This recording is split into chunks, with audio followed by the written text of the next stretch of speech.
Natal, né? Eu estava lendo essa semana as notícias sobre Natal e eu não tenho a mínima pretensão de que o que eu vou colocar com vocês é comover o teu coração ou te convencer a estar aqui no próximo domingo. Mas é uma pesquisa da Lifeway que mostra um grande perigo que hoje nos ronda. Diz que mais evangélicos, cristãos, pastores nos Estados Unidos, eles vão realizar cultos na igreja no dia de Natal. Que este ano, desde 2005, que não cai num domingo, pela primeira vez em mais de 10 anos. Essa pesquisa eles diz que mais da metade de todos os planos das igrejas americanas para ir ao próximo domingo no Natal, um em cada 10 pastores, eles realmente vão abrir as suas igrejas para adorar o Senhor Jesus no dia do Natal. Mais de 7 em cada 10 pastores protestantes vai realizar serviços antes do Natal. Embora o dia de Natal é um dos mais movimentados para as igrejas ortodoxas, igreja católica, e por algumas igrejas tradicionais, protestantes, mas tem sido havia uma grande tradição, mas hoje já não se realiza mais, no dia de Natal, a celebração dessa data que para muitos é uma data muito importante. Scott McNall, da Lifeway, ele diz que Natal é uma das épocas mais movimentadas do ano, principalmente em igrejas. E muitas igrejas tendo serviço extras de véspera de Natal, programas especiais, mas a cada ano o Natal ele cai para uma segunda opção. Igrejas, elas estão se fechando no dia 25 de dezembro, quase nunca num domingo. A Lifeway relata que algumas megas igrejas, elas terão eventos especiais de Natal, mas nunca no Natal.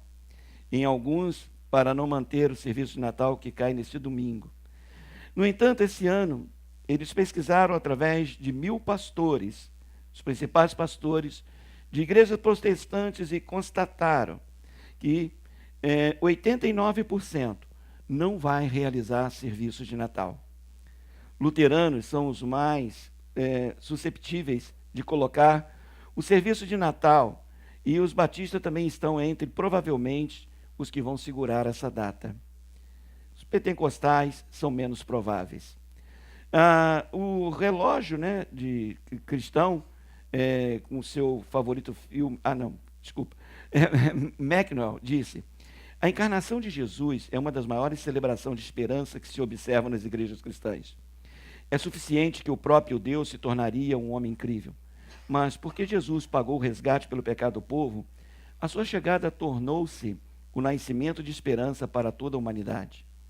A última vez que o Natal caiu no domingo foi em 2005. Esse instituto de pesquisa, ele relatou que, incluindo uma grande igreja, uma mega igreja, a Willow Creek Hatford, cancelou os seus serviços de domingo de Natal.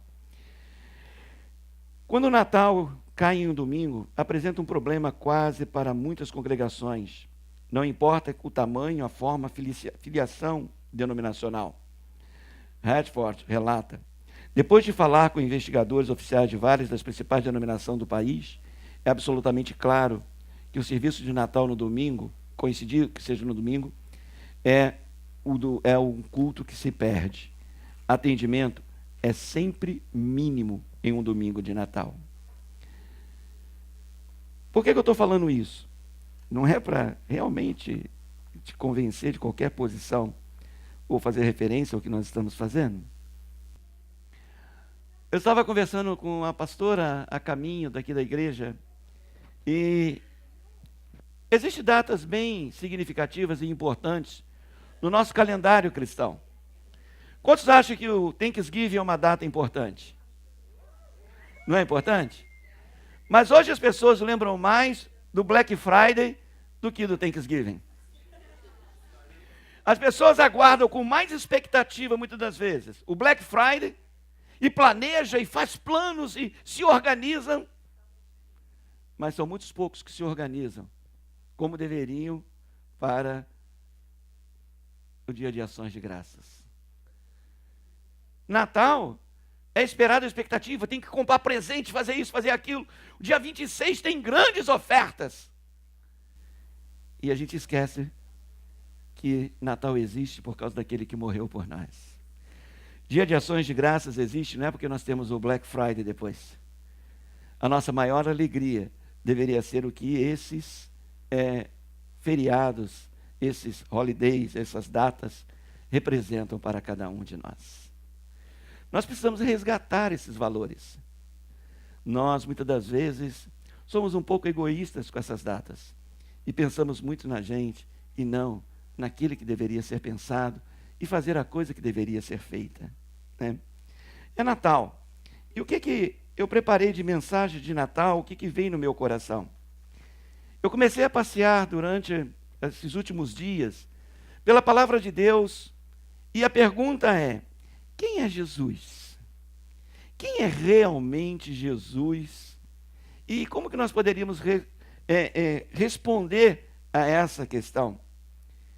Imagina você num shopping com seus amigos, 4, 5, com a sua família.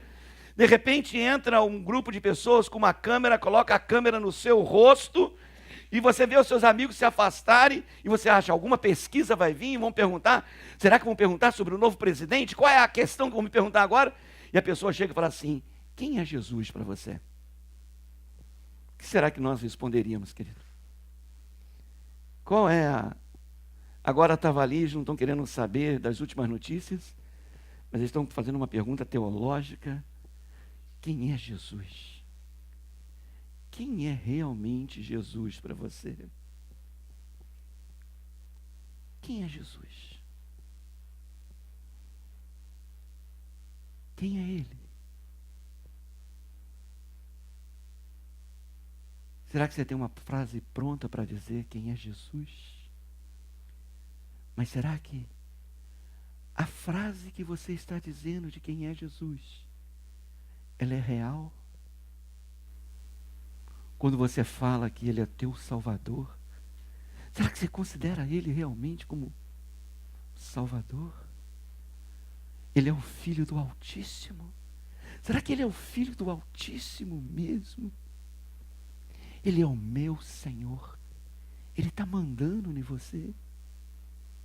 É Ele que dirige a sua vida. Quem é esse Jesus que nasceu numa manjedoura?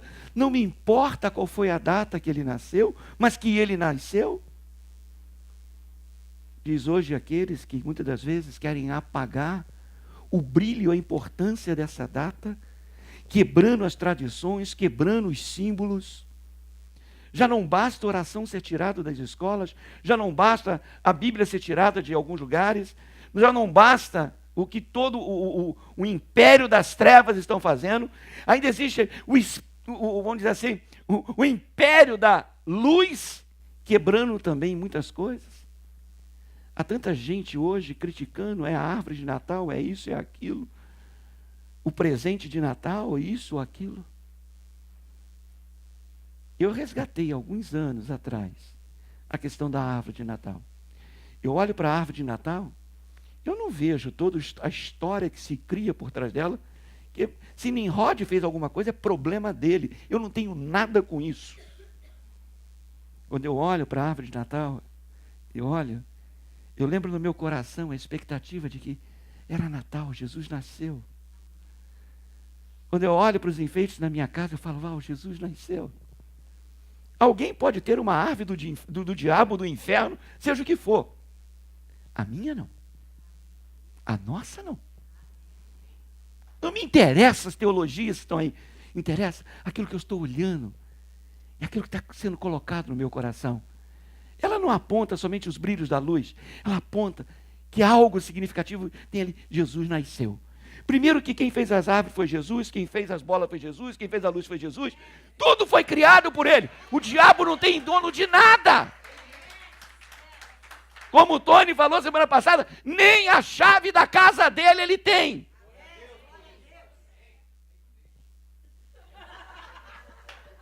Uma palma para ele. Uma. Aqui a gente não dá palma assim, não. Aprendi com o Paulo Abreu. Mas é verdade.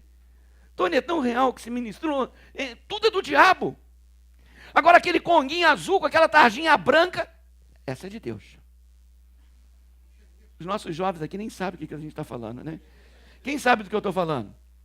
Descobri a idade de muita gente. Gente, Jesus nasceu. Agora, Ele é realmente na tua vida quem você diz que Ele é? Mateus 11, 23. Ele diz que eles chamarão seu nome Emanuel, que significa Deus conosco. Deus conosco. Deus pertinho da gente, Everson. Agora o que eu faço? O que eu falo? O que eu deixo entrar no meu coração aconteceria na presença dele.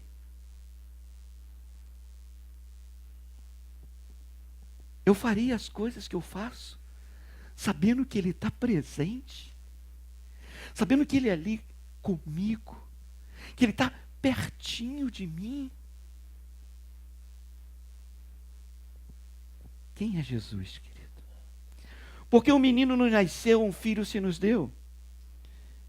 E o governo está sobre os seus ombros. E o seu nome será maravilhoso.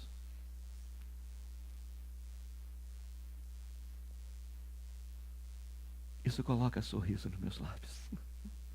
Saber que Ele é maravilhoso. Todos nós temos lutas. Todos nós temos decepções. Mas quando a gente fala essa palavra, e que a gente reconhece que Jesus é maravilhoso, tanta coisa quebrada, querido. Diz que Ele é um conselheiro. Será que Ele tem sido conselheiro como nós cremos que Ele é conselheiro? Ou só para algumas ocasiões? Deus forte. Quem é que está no poder? Não é o Temer no Brasil. Não é Barack Obama aqui. Não é a Merkel na Alemanha. Não. Quem está no poder? Quem é que está sentado no trono? É Jesus. O livro de Apocalipse fala que ele está sentado no seu trono. E diz que até mesmo os seres viventes lá de Ezequiel vêm para adorá-lo.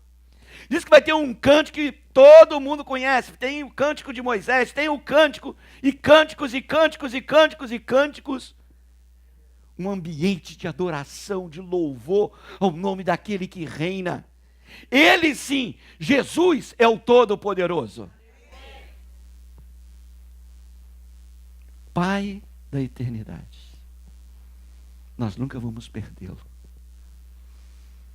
Nós nunca vamos nos desvencilhar dele. Sabe o que diz o último? Príncipe da paz.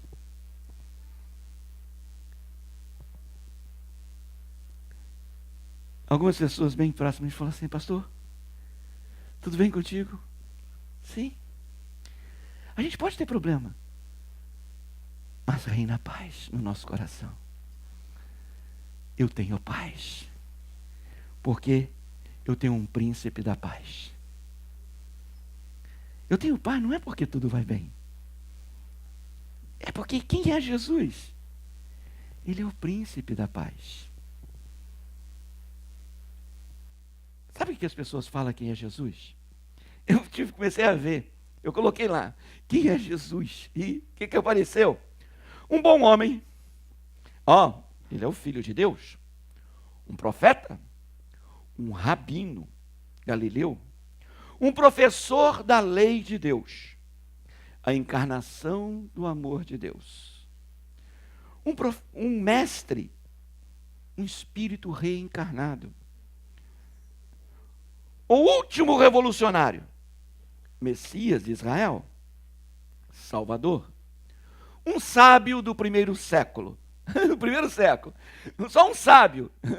Só que o mundo é dividido antes e depois dele. E ele é só um sábio. Um homem como qualquer outro homem. Rei dos reis. Um professor incompreendido. Senhor do universo. Um tolo que pensava que era o filho de Deus. Ele era o filho de um homem. Uma fabricação da igreja primitiva. Ele nunca existiu. A Igreja Católica criou a imagem desse Jesus. Muito se fala, querido. Até mesmo entre nós falamos quem é Jesus. Jesus tem nome, Jesus tem crendices. Há aquelas pessoas que têm um grande interesse por Jesus, que sabem que vão ser beneficiados. Ninguém quer ir para o inferno. Alguém quer ir para o inferno aqui? Deixa eu ver, ninguém levantou a mão, né? Mas qual a única maneira de eu não ir para o inferno? Aceitando Jesus. Então eu vou aceitar Jesus para não ir para o inferno. Mas na verdade, quem é Jesus para mim e para você? Qual a influência que ele tem na nossa vida? Como é que ele está sendo Senhor? Como é que ele está administrando as nossas decisões? Como que nós estamos nos movendo? Se nós temos um Deus e um Senhor, mas sou eu que decido. Lógico que ele não está lá como marionete, levanta o pé, Marcos, levanta o outro, levanta o bracinho, faz isso, faz aquilo. Não. Mas ele tem um plano para você. Ele não morreu em vão por você. Diz que ele morreu para que você tenha vida e vida em abundância. Logo no começo do livro de Mateus, eu vejo ali que começa a falar de Jesus e primeiro o nome dele é Jesus. Depois fala também que o meu nome dele também será Emanuel, que é o texto lá de Isaías que diz que é Deus conosco. Capítulo 2 diz que ele é alguém para ser honrado, para ser adorado. Diz que até os magos vieram de longe, os sábios. E diz, eles falam claramente, nós viemos adorá-lo. As pessoas às vezes vêm por compromisso, por obrigação. Igreja é um bom ambiente, é legal, é fã. Nossa, é bom estar aqui. Quem é Jesus? É aquele que nós adoramos? É o que diz a Bíblia. Jesus já adulto, né? Ele já diz, ele dizendo claramente que ele era filho de Deus. E Jesus começa a falar da sua missão, lá pelo capítulo 9, mais ou menos. Diz que, ide porém, e aprendei o que significa misericórdia quero, e não sacrifício. Porque eu não vim chamar a justos, mas pecadores ao arrependimento. Alguns dias atrás eu dei o meu testemunho, logo depois, quando a pastora ministrou, como que eu tinha um peso de pecado dentro de mim. O problema é que as pessoas perderam o peso pelo pecado. Pecado se tornou uma coisa comum. Pecado se tornou, a carne é fraca, pastor, o senhor entende. As pessoas já não mais se arrependem daquilo que fazem, do seu pecado. Diz Mateus capítulo 11, essa aqui é muito boa.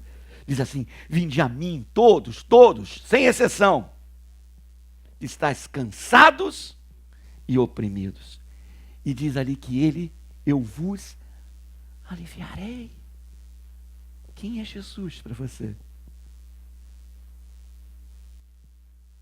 Tomai sobre vós o meu jugo e aprendei de quem? De mim. Eu sou manso, e diz aqui, humilde de coração. E encontrareis descanso para vossas almas. Como nós vimos no Mateuzinho, porque o meu jugo é suave e o meu fardo é leve. Quem é Jesus para você? Que tipo de Jesus você está se relacionando? Você vem a esse lugar porque você tem que ser agradado. Você vem a esse lugar porque você vai ser abençoado. Você vem a esse lugar porque você tem algum interesse. Você vem a esse lugar porque você é obrigado. Você vem a esse lugar por... I don't know. O único lugar, coisa e motivo que me traz esse lugar nem é porque eu sou pastor. É porque Ele tomou sobre si o meu pecado. Ele levou sobre si o meu jugo. É aqui nesse lugar, no meu dia a dia com Ele, eu troco de fardo com Ele. Às vezes nós insistimos em carregá-los. E Ele insiste com a gente. Deixa eu tomar. Deixa eu cuidar da situação. Aí Jesus vira e fala assim, já lá pelo capítulo 16, que dizem os homens ser o Filho do Homem? Uns dizem que o Senhor é o João Batista. Outros dizem que você era Elias. Outros dizem que você é Jeremias. Um dos profetas. Aí Jesus fala, e vós? E vós? Jovens. Quantos são jovens aqui, tem certeza? Tem cada mentiroso nesse lugar.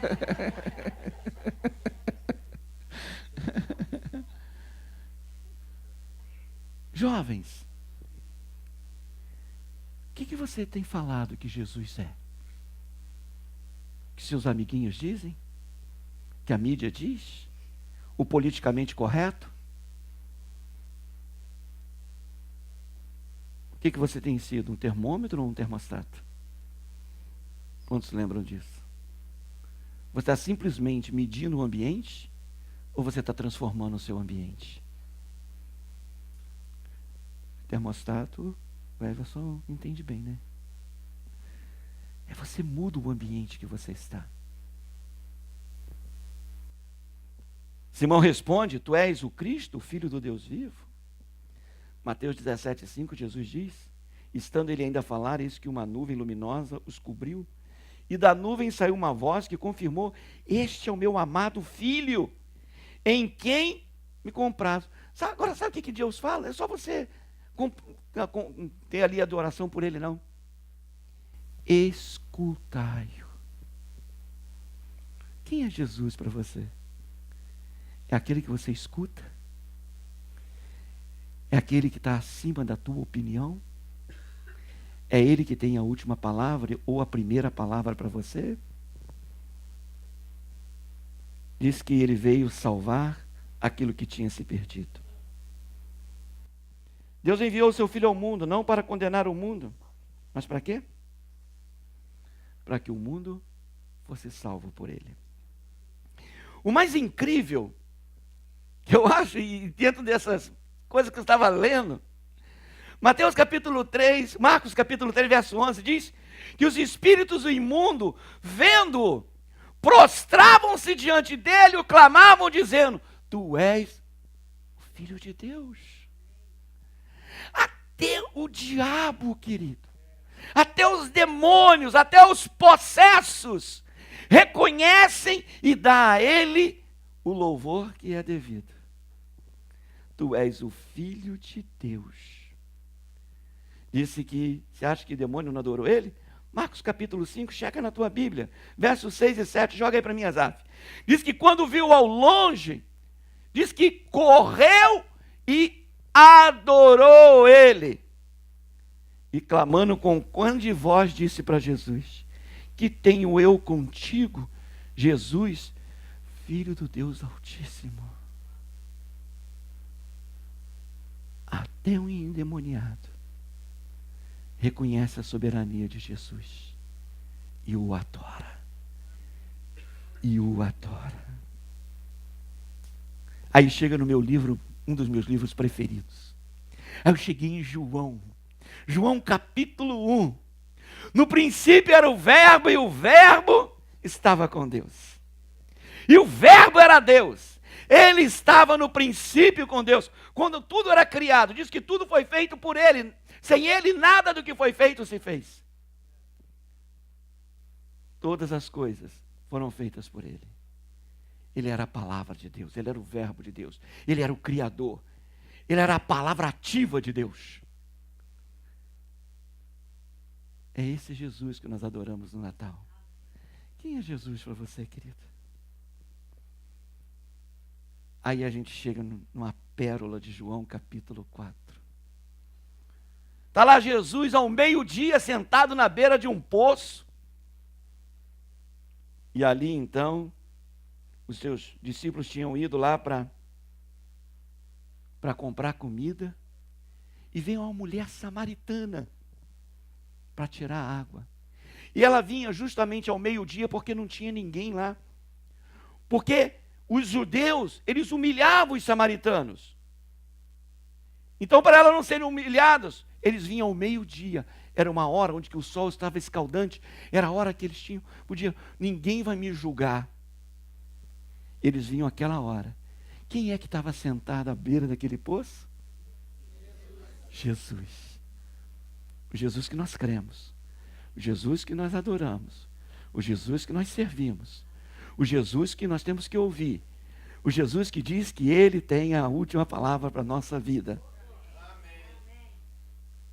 Ah, sabe o que esse Jesus fez? Ele fez uma bagunça.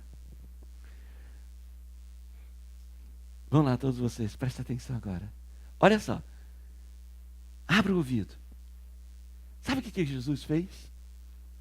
Ele deu uma oportunidade para aquela mulher samaritana.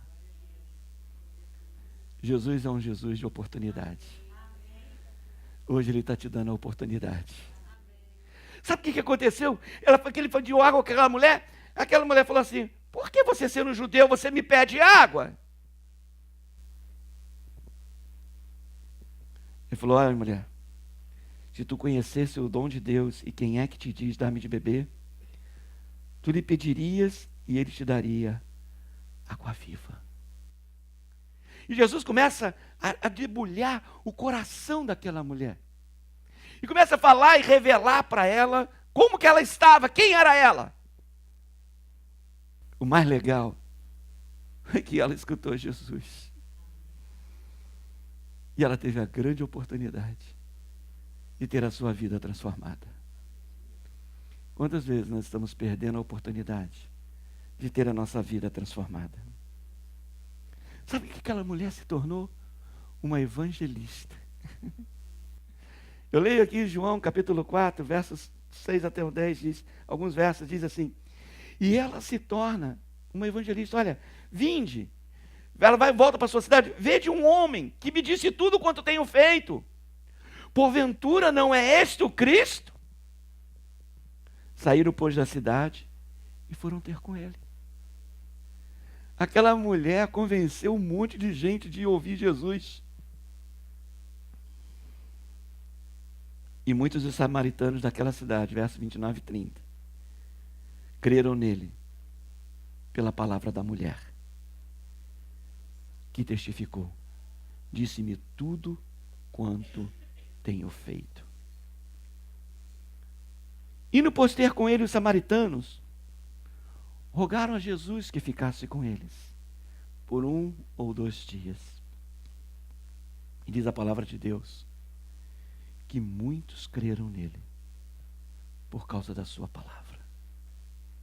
E diziam à mulher: já não é pelo que você tem dito que nós cremos, porque nós mesmos o temos ouvido e sabemos que este é verdadeiramente o Cristo, o Salvador do mundo. Quem é Jesus para você? Será que Ele realmente é aquele que tem te levado a testificar e dar testemunho e responder e ter uma atitude que engrandeça o nome dEle? Sabe o que Ele falou? Eu sou o pão da vida. Aquele que vem a mim não terá fome, e quem crê em mim nunca terá sede. Nós vivemos a geração dos insatisfeitos. Quem tem cabelo preto pinta de louro, quem tem louro pinta de preto. Quem é branco quer ficar moreno, quem é preto como Michael Jackson quer ficar branco. Sério. Quem tem cabelo liso quer encrespar ele. Sério. Quem tem cabelo crespo quer esticar ele, dá um trabalho que não é brincadeira. Só não tem jeito pra gente assim.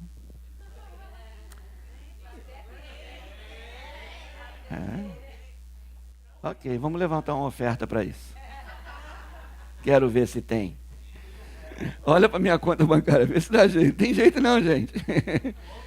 Uma das coisas que eu já estava falando ontem na igreja, ontem eu fui fazer um culto lá na igreja do pastor Jetro. Israel foi comigo. Israel ainda ministrou louvor lá. E eu estava falando que Deus olha mais para mim do que para Israel.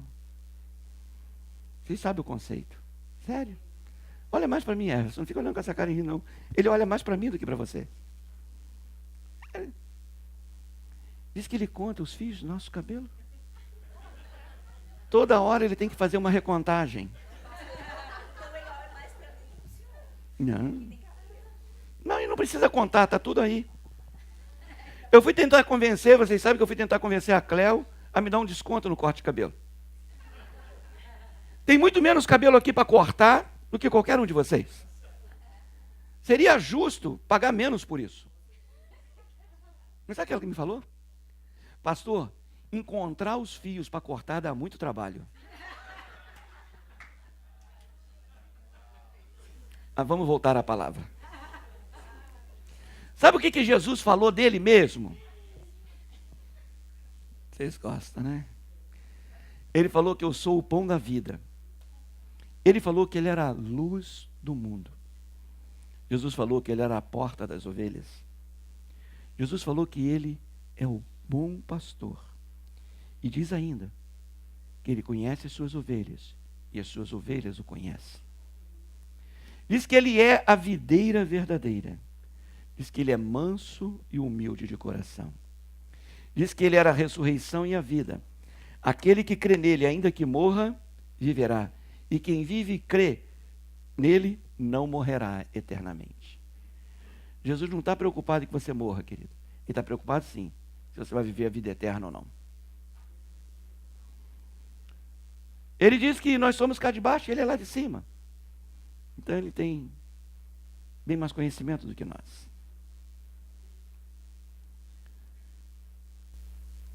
João capítulo 8 diz que o Pai o enviou. Só que o Pai não tem deixado ele só. E diz que Jesus, que se nós permanecêssemos na sua palavra, nós verdadeiramente seríamos seus discípulos.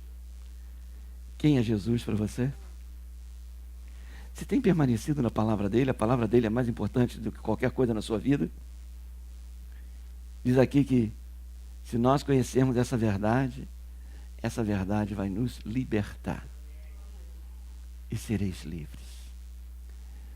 Não existe sentimento mais gostoso do que ser livre. Não existe coisa melhor do que você fechar os seus olhos e falar que você é livre. Não estou falando de você não ter erros, não. Isso aí só vai resolver, querido, quando ele nos levar. A única coisa que vai resolver a questão do seu caráter, das suas ações, das suas escolhas, é realmente a morte. Mas existe o erro voluntário e involuntário. Existe aquilo de fazer dele Senhor, ou eu sou o Senhor. Jesus falou que quantas vezes eu quis, olha só esse texto, gente, quantas vezes ele quis nos ajuntar. Ó Jerusalém, como a galinha ajunta os seus pintinhos debaixo das asas, e tu não quiseste. Eu fui criado na roça. Eu fui criado alimentando os porcos que meu pai criava. Idade de 12 anos, carregava um carrinho com 6 latas de lavagem. Ia de casa em casa fazendo a colheita. Meu pai tinha um galinheiro lá. Nossa, que tormento era alimentar aqueles pintos. Eles sempre bicavam na minha mão. Um dia eu fiquei meio enfurecido com os pintos, aí peguei a lata e fiz assim no couro. Meia dúzia de pintos ficou assim. E eu tentava ressuscitar os pintos. Não fui bem sucedido. Ressuscitar é só com Jesus, gente. O que eu tomei foi uma boa coça. Mas nós tivemos uma pintaiada na canja lá que foi muito bom. Eu via muitas das vezes quando eu morava num local onde que tinha muito gavião. Tinha um eucaliptal, vocês entenderam, né? Atrás. E ali, obrigado. Então ali tinha muito gavião. E quando tinha a galinha nova no quintal lá, que o gavião dava aquele pio, os pintinhos já corriam automaticamente, a galinha ficava só assim, protegendo. Quantas vezes Jesus quer fazer isso comigo e com você, querido? Mas sabe o que Jesus fala?